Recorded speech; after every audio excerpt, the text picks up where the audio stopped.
That is not actually in my opinion, today. We're talking about the summer holidays. They're getting underway for many of us. And so we're talking about flying. And our guest, who's a former pilot, says the industry needs to change in order to tackle climate change. Hi, Rick and Rachel. Former pilot George Hibberd here.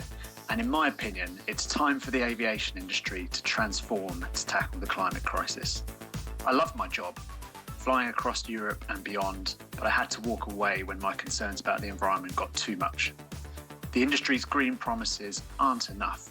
We need bold action, frequent flyer levies, and honest conversation about industry growth, and to give aviation workers a voice in how our industry transforms through Workers Assemblies. 5 Live Breakfast. The voice of the UK. So that's our In My Opinion today. What do you think about that? Do you give it a second thought when you're booking your holiday about whether you're flying or not? Do you think to yourself, actually, maybe I should limit myself to one holiday a year, or maybe one flying holiday every 2 or 3 years, or maybe you don't fly at all? I know there are plenty of people who've made that decision.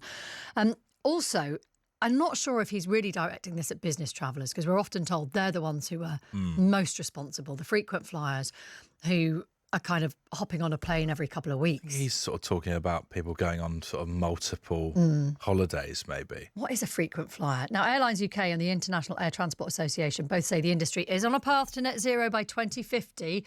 They think airlines, by investing in sustainable fuel, will manage to get there, plus more efficient aircraft and carbon offsetting schemes. Yes, carbon offsetting, quite key there. We're going to speak to George before 8. Love to hear from you now, though. Do you agree with the idea of a levy on frequent flyers? What would you say constitutes a frequent flyer? Put a text here from Dave. He says, in my opinion, the aviation industry should be quieter, cleaner and pay more fairer tax. So keep those thoughts coming in. 85058.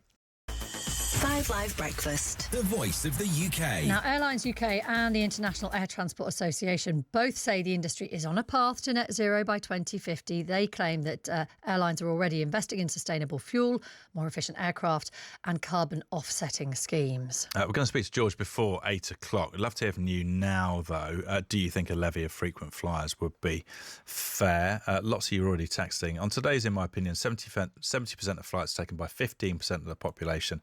Half of the UK population never take a flight, and globally the disparity is much greater. There should be a very steep sliding scale of taxation with prohibitive levels for the most frequent flyers. In my opinion, it's always the middle-class ex-pilots who want to reduce normal people flying. When I book a holiday, I don't for a single second think about the environment. My holidays are once a year treat we work hard for and save up for. Ex-pilots who have a 6-figure bank account and can go on holidays requiring flights 3 times a year shouldn't dictate to us or levy for higher charges for people going on one holiday a year. Stop shaming us. I think that is exactly not what this man is saying. No, he's saying it's all about the frequent flyers. For people having a holiday a year, no problem. Yes. And then Brian in Bristol says, why are we worried about UK aviation emissions? They're 0.08% of global emissions. That's 8 parts in 10,000. And then Phil says, I don't care about climate change. I'm retired, go on seven holiday trips a year, competing in Decker and High Rocks, age 67. So keep your thoughts coming in, please. Today's, in my opinion, is all about flying and whether the industry is ready to face up to its climate impact. Our guest today used to be a pilot, but he left and says the industry's green promises aren't enough. Let's bring in George Hibberd. Morning, George. Morning. Thank you for having me on the show. So you, pretty much gave up your dream job over this. Can you explain your decision? Yeah, thanks for having me. As you said, I used to be an airline pilot. I used to work for EasyJet for a number of years, but I now work with an organisation called Safe Landing, which is a community of aviation workers and enthusiasts that want aviation to decarbonise in a way that benefits both the climate and aviation workers. But when I was working in the airline industry, my concerns about the impact that flying was having on the climate and nature crisis grew and grew.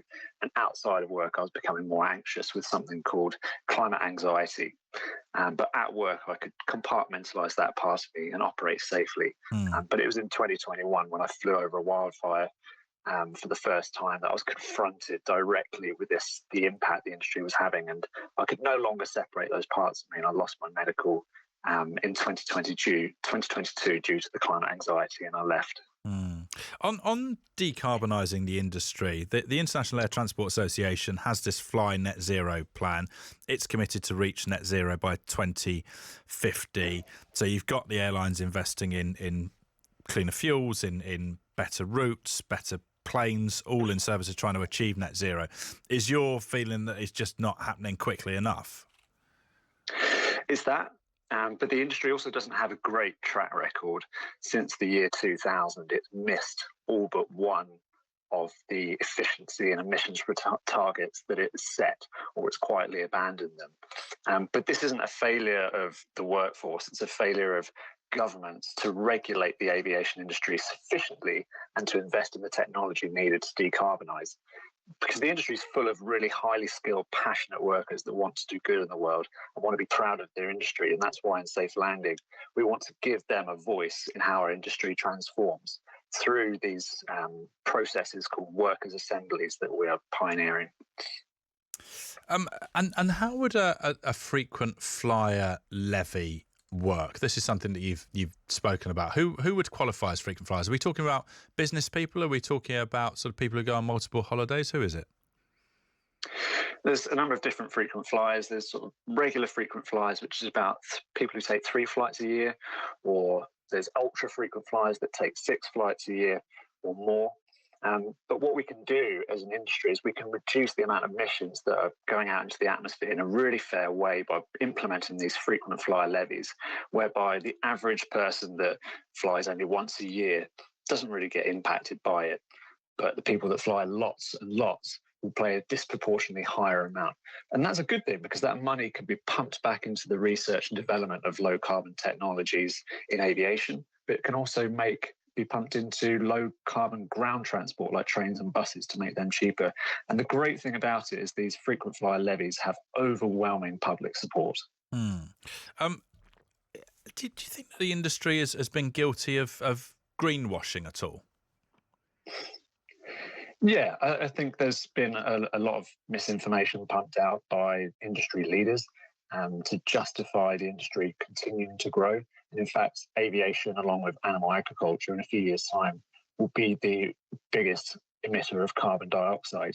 But what we want to do in Safe Landing is preserve our ability to fly into the future by decarbonising now and giving aviation workers a voice now in how our industry crucially transforms. And are you out and about protesting against this, against the activities of the industry at the moment? So when I left aviation, I went straight into the activism world, and I did some protesting. But now I find that my voice is better used in the organisation Safe Landing that I helped set up during the pandemic. And our core belief is that aviation workers have the knowledge and the skills and the ability to transform our industry.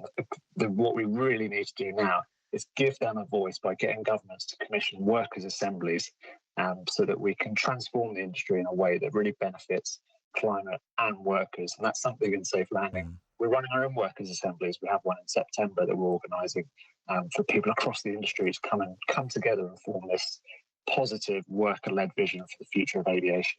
And just quickly, George, loads of people getting in touch on this. This person says, I'm a relatively frequent flyer. We go away about 5 times a year. However, I'm also child-free, which is the best thing you can do for the climate in terms of carbon emissions. Some of us make different decisions to reduce our carbon footprint. Why should we be penalised after we've already made a choice that by far outweighs taking a couple fewer flights a year? Yeah. I mean, there's lots of things that people can do to reduce their emissions, but fundamentally, aviation is one of the industries that is not really used by the majority of people in the world. 80% of people in the world have never set foot on a plane. So it is something that's going to have to tackle its emissions. And we need to do that in a fair way. And the public say that 89% of them support a frequent flyer levy. So we really think we can get behind these regulations and policies, but in a way that benefits the average person. Well, thanks very much for making your case this morning. Appreciate it, George. You're very welcome. That's George Hibberd. Your thoughts, please, 85058. It is 5 to 8.